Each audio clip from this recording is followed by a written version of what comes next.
의원님 안녕하세요. 네, 안녕하세요. 예. 지금 민주당의 미래경제성장전략위원회 위원장을 맡고 계시죠? 사실 네네. 제가 얼핏 듣기로는 이게 또 대선을 위해서도 굉장히 중요한 조직이다, 뭐 이런 얘기를 들었는데 맞습니까? 네, 그렇게 평가해 주시니까 뭐 감사드리고요. 아니, 그냥 전 들은 얘기를 여쭤본 거예요. 예, 예. 네네. 어쨌든 저희가 경제 성장이, 사실은 지속적인 경제 성장이, 이렇게 민주주의 발전의 토대라고 생각하는 그 인식 하에서 네. 저희가 이 경제 성장 정말 중요하다. 지속적으로 성장하는 게 지금 성장 동력이 지체되고 있지 않습니까? 거의 사라져가고 오히려 0% 성장할 수도 있다. 0%대 성장.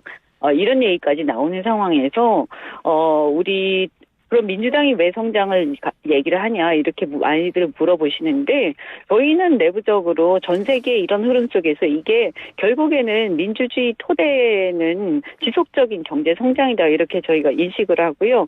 그 하에서 작년에 이 조직이 미래경제성장전략위원회가 출범을 했는데 최근에 이제 대선을 앞두고 저희가 그 18개 분과 그래서 미래성장 비전 국가 거버넌스, 미래 혁신 산업, 지식 서비스 발전, 또 통상, K방산, 에너지 이렇게 쭉 해서 한 18개 분과 정도로 흑대 개편이 되면서 전문가와 그다음에 전직 고위 관료들 그리고 이제 산업계 분들까지 다 같이 함께 말하자면 공약도 발굴을 하고요. 경제 공약이죠. 주로 성장 공약이고요. 그리고 우리가 집권을 할 경우에 또 국정 과제가 될 수 있는 것들도 미리 밑그림을 이렇게 그리고 좀 제안을 해놓겠다 이런 생각을 갖고 있습니다. 네.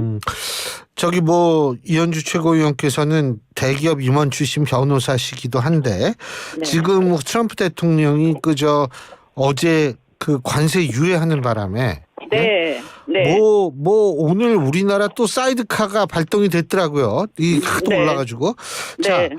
이 지금 트럼프 대통령의 관세 이것도 사실 경제 성장하고도 이게 밀접한 관계에 있는 거 아니에요? 그럼요. 굉장히 밀접한 관계가 있습니다. 우리나라가 수출 주도 성장을 계속 해왔지 않습니까? 예. 그리고 어쨌든 대한민국은 수출 없이는 성장하기 굉장히 어려운 구조로 돼 있고요. 예. 그래서 이런 이 관세 문제가 또 이것이 단순히 미국하고 우리나라만의 문제가 아니라 전 세계의 어떤 공급망에 영향을 미치는 거기 때문에요. 이 관세 전쟁이 우리의 어떤 수출에 굉장히 큰 영향을 미치고 또 더 나아가서 이런 어떤 미국에 대한 또 투자를 유치를 하는데 리쇼어링 정책에 의해서 트럼프는요. 네. 그렇게 됐을 때 우리 국내 기업들이 다 미국으로 가게 되면 우리 국내 산업에 또 공동화 현상이 생기면서 그렇죠. 노동자들의 실직 또 산업의 공동화 또 생태계 자체가 무너질 수도 있는 굉장히 심각한 상황입니다. 그래서 이제 오늘 새벽에 주로 이제 다시 일단은 상호관세 유예를 하면서 중국에 집중하는 그런 그런 상황을 보이긴 했습니다만 여전히 품목관세라고 해서요. 그래서 철강 자동차라든가 이런 자동차 부품이라든가 이런 품목관세는 여전히 25% 그대로 유지가 되고 있습니다. 그래서 앞으로 이것을 어떻게 협상해 나가느냐 또 어떻게 우리가 필요한 것들은 받아내느냐 이 굉장히 중요하고요. 이게 또 나중에 저희는 방위비 분담 이 문제하고도 연결이 될 거라고 생각하고 있습니다. 이런 관세 유예하고 한덕수 권한대행하고 트럼프 대통령 사이의 통화하고 별 관계는 없다고 보시는 거죠, 그죠? 네, 이거는 그냥 이제 그동안에 전화 통화도 이제 할 수 있는 상대가 없었으니까요. 예. 그래서 어쨌든 권한대행하고 통화 정도 한 것이고요. 이것은 우리뿐만이 아니라 모든 나라하고 중국을 제외한 나머지 국가들 일단 90일 유예된 모든 국가들의 이제 정상들하고 통화를 하든 아니면 만나든 다 했다고 알고 있습니다. 네.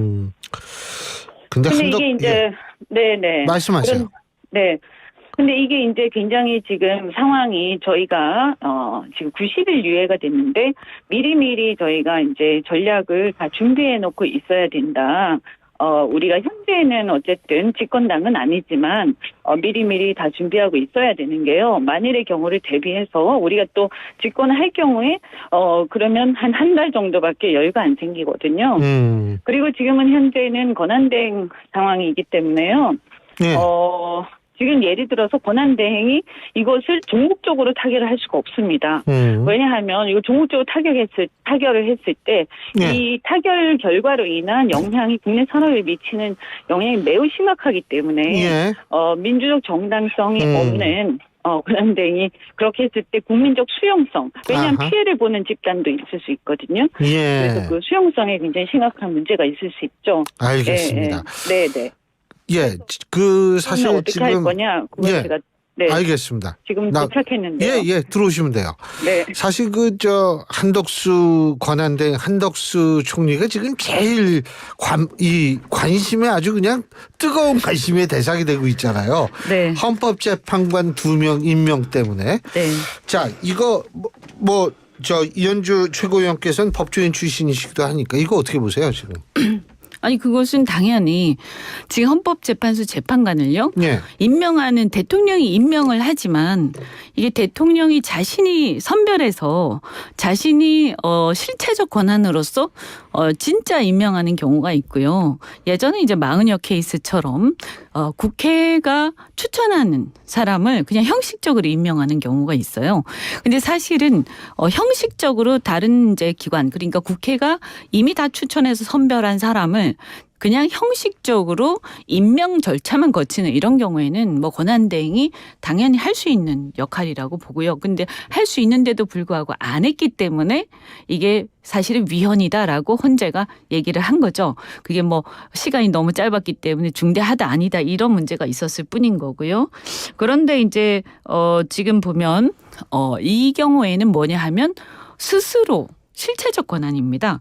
대통령이 실제로 자기가 그 선별해서 사람을 임명하는 내정하는 이런 상황이기 때문에 이것은 민주적 정당성 그러니까 즉 말해서 국민이 직접 선출하지 않은 대통령이 아닌 그 대통령으로부터 임명된 총리가 할 수 있는 것은 아니죠. 아무리 권한대행이라도. 그리고 더군다나 문제는 뭐냐면요. 이 어떤 임명직으로서의 총리 그리고 이 총리가 권한대행을 하는 이 권한의 근원은 어디서 오느냐? 사실 대통령으로부터 나오는 거거든요. 그래서 간접적 권한이라고 우리가 법률상 얘기를 하는데 그러면 그 근원이 되는 대통령은 누구냐? 윤석열 아닙니까? 이미 파면됐어요. 그래서 자신의 간접적 권한 자체가 파면된 대통령부터 나오는 거기 때문에 당연히 절대로 해서는 안 되는 겁니다. 자, 그러면 탄핵 다시 해야 된다고 보세요? 재탄핵? 그것은 제가 이 자리에서 있죠. 제가 또 지도부가 아니면 편하게 말씀드릴 텐데. 네. 그런데 우리 당내에서 그 얘기가 굉장히 많이 나오고 있고, 해야 된다라는 얘기가 꽤, 강합니다. 왜냐하면 지금 이게, 이제 처음 일어난 일이 아니고, 굉장히 상습적이다. 이렇게 헌법 정신을 무시하고 민주적 정당성 없이 마구잡이를 하고 있다. 그리고 또 하나의 이유가 아까 제가 말씀드린 이 관세에 대한 문제입니다. 이것을 본인이 지금 마치 대통령이 된 것처럼 함부로 하면 큰일 난다. 그죠? 그래서 사실은 정상적인 사람이라면 권한대행의 입장에서 앞으로 나라의 백년지대계를 생각해서 어떻게 해야 되냐면 향후에 집권을 어느 당이 할지 설사 모른다고 하더라도 야당이 우리 당이 꼭 해야 된다는 의미가 아니라요. 저는 이제 한다고 보고 있지만. 당연하시죠. 네. 그렇지만 어쨌든 한덕수 입장에서 국민의힘이든 민주당이든 여하튼 둘 중에 한 당이 된다라고 볼 때 그러면 이 당이 나중에 차기 정부 그러니까 차기 정부가 이 모든 것을 부담을 지고 이것을 국민들을 설득해야 되는 과제가 있는 거예요. 그러면 밑에 실무 협상은 시작할 수 있어요. 하지만 마지막에 이렇게 탑다운 형식으로 트럼프하고 직접 대면하거나 이렇게 해가지고 뭔가 타결 짓는 것들 이런 것들 함부로 하면 큰일 난다. 예컨대 알래스카 프로젝트 같은 거 우리가 관심을 표명할 수는 있습니다. 다른 나라도 다 그렇게 하고 있죠. 당연히 관심을 표명하고 이것을 우리의 협상 도구로 레버리지로 쓰긴 해야 되는데 그러나 실제로는 경제성이 매우 떨어지고요. 이게 그런 얘기 많더라고요. 비용이요 어떻게 되냐면 이게 한 그러니까 전체적으로 우리가 카타르나 중동에서 똑같이 개발 사업을 했을 때 가스 개발 사업을 했을 때 2배 이상 듭니다. 개발비 자체가. 예. 그리고 이제 수십조의 차이기 때문에 이것은 분명히 뭐 손해 보는 것은 당연한데 그럼에도 불구하고 우리가 손해를 감수하고 그러면 할 때는 뭔가 우리가 반대급부가 있어야 되는 거죠. 그러면 그 반대급부를 받아낼 수 있어야 되는데 그것은 아마 대통령이 트럼프 대통령하고 이렇게 탑다운 형식으로 마지막 타결될 때쯤에야 결정이 될 수 있을 겁니다. 그래서 이런 것들을 본인이 할 수 있는 게 아니다. 또 해서도 함부로 해서도 안 된다. 큰일 난다. 그리고 만약에 어떤 공동화가 일어나거나 혹은 이 대가로 어떤 손해를 보게 되는 어떤 산업 이런 쪽에 대한 설득도 본인이 할 수가 없다. 왜냐하면 민주적 정당성이 없기 때문에. 그래서 우리가 주장한 게 뭐냐.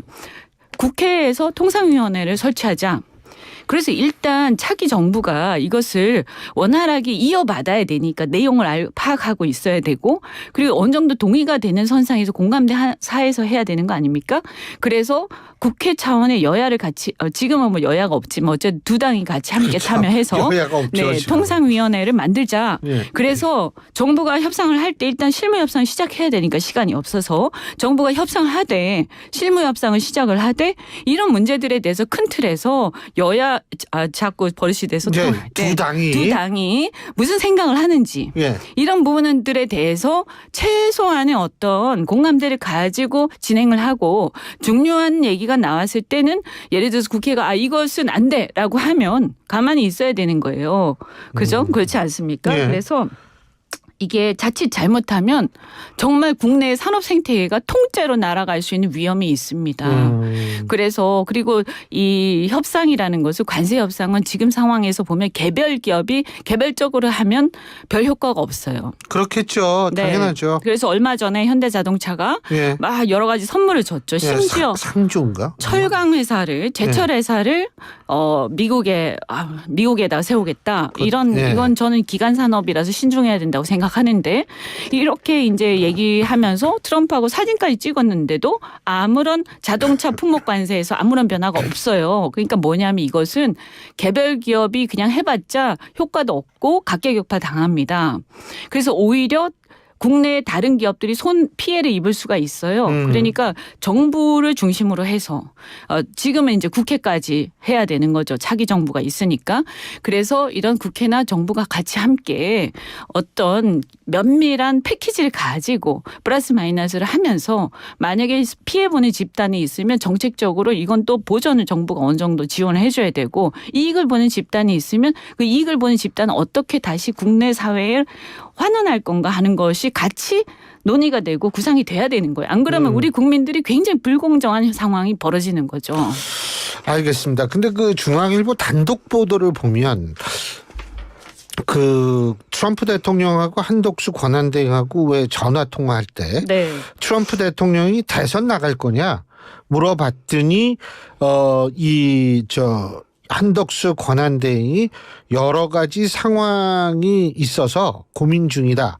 결정한 것은 없다. 이런 취지로 얘기를 하면서 즉답을 피했다는 중앙일보 단독 보도가 있습니다. 자, 여기서 보고 싶은 것은 한덕수 권한대행 출마할 거라고 보십니까? 안 할 거라고 보십니까? 우선.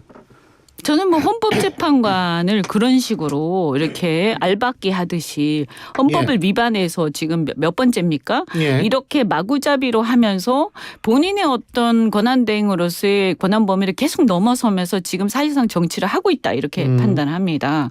그러면 이 사람이 왜 정치를 하고 있냐? 과거에 황교안 당시 권한대행이죠. 그러니까 박근혜 전 대통령 탄핵 당시요. 네네.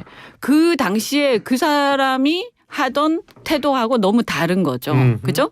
그래서 보면 이것은 본인 정치를 하고 있기 때문에 나오고 싶은 모양이다. 그런데 나오고 싶은 것 같다는 느낌만 받으셨다는 네네네. 거죠? 그러면 뭐 그 나오든가 말든가 그건 자기 자유인데 다만 이것은요, 출마를 하는 거하고 별개로요, 나라에 대한 권한대행이라는 이 자리를 가지고 놀면서 그런 짓을 하면 안 돼요. 그렇지 않습니까? 지금 자신의 권한을 남용하면서 헌법을 위반해서 헌법재판관 알박기를 하고 있고, 그 다음에 관세 전쟁이 벌어져서 국내의 노동자들이나 또 산업 생태계가 지금 아주 진짜 마음이 조마조마한 상태에서 이런 걸 가지고 본인의 어떤 그 정치적 위상 이런 걸 과시하는 그런 자리로 지금 전화 통화를 하는 어떤 신용, 국제 전화 뭐 통화하는 거 그건 뭐 다른 나라도 다 하는 건데도 불구하고 마치 이런 걸 가지고 이 자신을 과시하는 이런 모양을 하면서 계속 언론 플레이를 하고 있어요. 지금 상황이 매우 심각한데 자신의 어떤 개인적 야욕을 위해서 이렇게 할 수 있는 건 아니다. 이건 너의 무대가 아니다. 여기는. 그렇기 때문에 당장 그만둬야 된다라고 저는 생각합니다. 지금 무슨 짓을 하고 있는 거냐. 대한민국의 지금 이 권한대행의 이 자리가 비록 2달간이지만 누구든요 어떤 자신의 어떤 또는 정치적 욕심을 위해서 이것을 가지고 자신의 무대로 쓸 수 있는 그런 자리가 아닙니다. 매우 저는 심각한 국익에 해를 미치는 행위다.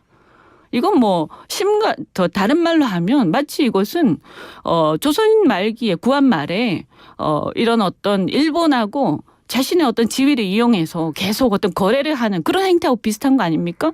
그리고 어떤 좋은 취지를 가지고 했다 손치더라도 국민들은 그렇게 보지 않을 겁니다. 그래서 당장 그만두기 바란다. 네. 그러니까 총리에서 물러나라 이 말씀이시죠, 그죠? 네, 그렇죠. 예. 네. 그리고 이재명 대표 오늘 아주 특수하게 특별하게 출마 의지를 선언을 했는데 네. 영상. 그게 이제 그쪽 민주당 주장에 따르면 OTT 내 땡땡식으로 다큐멘터리를 만들었다. 저도 조금 봤거든요. 네. 어떻게 평가하십니까? 이제 어떻게 보면 뭐 생각보다는 좀 짧았다 이런 생각은 드는데. 네. 근데 길다고 좋은 게 아니에요. 그러니까요. 원래. 저는 오히려 어떤 면에서는 이게 생각을 잘못했구나. 어떻게 보면 이런 단순하면서 굉장히 이렇게 임팩트 있는 그리고 좀 진솔한 면이 더 이렇게 국민들한테 어필할 수 있겠구나 하는 생각을 했고요.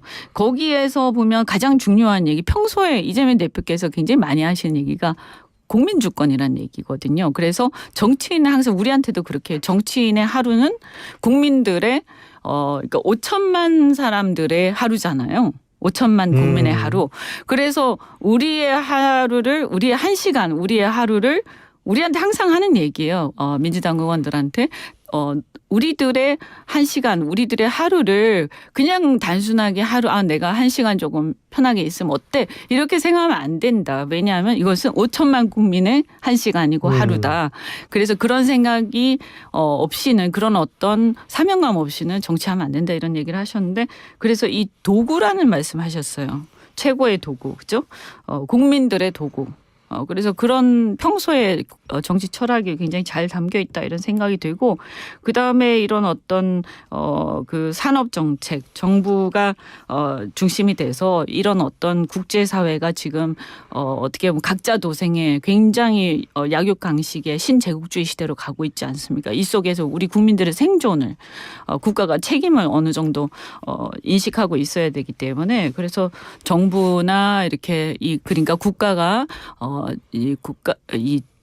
국가의 어떤 경제에 대한 또 국민들의 생존에 대한 전반적인 민생에 대한 책임감 이런 걸 굉장히 강조하셨다. 그래서 산업정책의 강력한 부활 이런 걸 평소에 얘기하신 거하고 일맥상통하고 특히 정책에 대해서 그 정책의 브랜드가 누구 거냐 이건 별로 중요하지 않다. 그러니까 심지어는 윤석열이 파면되기 전에 윤석열 대통령 시절에 했던 정책이라 하더라도 그게 만약에 좋은 거면 언제든지 쓸 수 있다. 얼마든지 쓸 수 있고 왜냐하면 우리는 그냥 일을 하는 사람들이지 우리가 무슨 어떤 1차 집단 아니지 않습니까? 그래서 이런 것들이 굉장히 잘 나타난 그런 출마 선언이었던 것 같습니다. 이제 구체적인 거는 이제 차차 보여드리겠죠. 이현주 최고위원께서는 이재명 대표하고 자주 접촉을 하실 거 아닙니까? 네. 여기에 나타난 모습과 실제 모습의 차이가 별로 없다 이렇게 이해해도 되는 겁니까? 평소에 저희하고 항상 하는 얘기니까 그래서 저희가 이제 이제 조금 나쁘게 얘기하면 불평불만이 뭐냐면 좀 너무 피곤하다, 너무 힘들다 이런 얘기 많이 하거든요. 그러니까 이제 같이 일하는 사람들이 되게 이렇게 힘들어요. 왜냐하면 일을 많이 하니까. 근데 대표가 일을 많이 하면 같이 일하는 사람들이 더 많이 하든 아니면 적어도 그 정도 해야 되는 거잖아요. 그런데 이제 사실은 기업으로 치면 좋은 상사는 아니죠. 사실은. 그렇긴 한데, 거기서 이제 제가 아까 말씀드린 거, 그러나 공직이라는 거는 단순하게 그냥 직장이 아니라 국민들 5천만 국민의 1시간 하루 1년이기 때문에 그런 면에서는 저는 그 철학에 깊이 공감을 합니다. 근데 한국갤럽이 뉴스원 의뢰로 지난 6일, 7일 양일간 1,008명을 대상으로 실시한 여론조사를 보면 물론 전화 면접 여론조사입니다. 자세한 내용은 중앙선거 여론조사심의위원회 홈페이지를 참조하시면 됩니다. 근데 이거를 보면 이 무당층에서는 이재명 대표가 그렇게 인기가 많은 것 같지 않더라고요. 이거 어떻게 보십니까? 이거는 그게 이미 그 자체가요. 양자 대결에서요. 국민의힘의 각 후보들과 양자 대결을 다 맞췄을 때 적어도 뭐 한 10% 20%대 이상으로 이렇게 앞서 있었거든요. 그래서 이미 이제 우리 진영 같은 경우에는 상당히 결집을 이미 한 것이고요. 저쪽하고 그러니까 말하자면 국민의힘 쪽하고 이미 최대로 보면 한 20% 이상 차이가 이미 나 있는 상태이기 때문에 당연히 나머지 의사결정 아직 못한 나머지를 가지고 본다면 조금이라도 저쪽이 조금 더 많을 수 있다. 그러나 그렇다고 해서 그것이 전체적으로 10% 아니 20몇 % 이상 앞서는데 그걸 가지고 무슨 크게 의미를 둘 건 아니다 이렇게 봅니다. 그러니까 네. 무당층은 근데 자꾸 비율은 분명히 선거일이 다가올수록 줄 거예요. 그렇죠. 선거 여러 번 치러가지고 그러니까 아시죠? 제가 말씀드렸잖아요. 그래서 이미 우리가 상당히 지금 저희는 결집되어 가는 상황이기 때문에 그래서 20% 이상 앞서는 상대가 굉장히 많은 상태에서 그 무당층에 얼마 안 되는 무당층을 가지고 글씨 10% 앞선다, 5% 앞선다, 20 정도 앞선다고 해서 그것이 무슨 큰 의미가 있냐? 전체로 봤을 때 별 의미도 없다 이렇게 보는 거죠. 간단하게 우원식 의장이 개헌 얘기했다가 3일 만에 철회했어요. 이거 어떻게 보세요?